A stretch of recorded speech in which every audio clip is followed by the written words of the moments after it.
পৃথিবীর সবাই তোমার সাথে বেইমানি করলেও কিন্তু তোমার পরিশ্রম আর যোগ্যতা কখনো বেইমানি করবে না। সবাই বলে ধরে রাখতে জানলে কখনো হারায় না। আমি বলি থাকার ইচ্ছে না থাকলে কখনো ধরে রাখা যায় না। মানুষ তার নিজের জীবনের কাছে বড্ড অসহায়, কারণ সবাইকে বোঝানো গেলেও নিজের মনকে বোঝানো যায় না। ভালোবাসা কখনো বিলাসিতা বা শখ নয়। ভালোবাসা হচ্ছে একজন মানুষের প্রতি নিঃস্বার্থ অনুভূতি।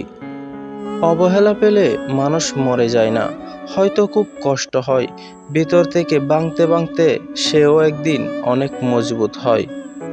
ভালো খারাপ বলতে এখন এটাই বুঝি, মানুষের মন রাখতে পারলেই তুমি ভালো, আর না রাখতে পারলেই তুমি খারাপ। বর্তমানে এমন এক সমাজে বাস করি যেখানে সবচেয়ে নোংরা মানুষরাই পরিষ্কার মানুষকে বিচার করে।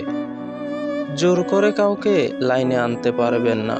প্রকৃত ভালো মানুষ হতে গেলে অন্তরে বোধশক্তি ও সৌন্দর্য থাকতে হয়।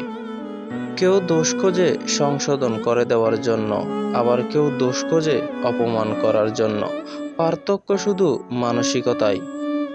এই সমাজে সফলতার আলাদা কোনো সংজ্ঞা নেই। তোমার টাকা আছে মানেই তুমি সফল ব্যক্তি। তোমার পেটে শিক্ষা আছে কি নেই, তুমি সৎ পথে উপার্জন করো কি অসৎ পথে, এসব মানুষ আর দেখে না।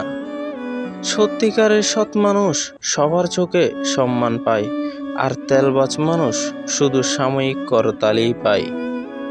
সুবিধাবাদীদের মিষ্টি কথায় ভুলে যেও না, কারণ ওদের হাসির পেছনে থাকে অনেক বড় হিসাবের খাতা। যার পারিবারিক শিক্ষা যত ভালো, তার ব্যবহার ও মানসিকতা তত উন্নত। অভিযোগের ঝড় এলে চুপ থেকো, সময়ই একদিন প্রমাণ দেবে কে ভুল কে ঠিক।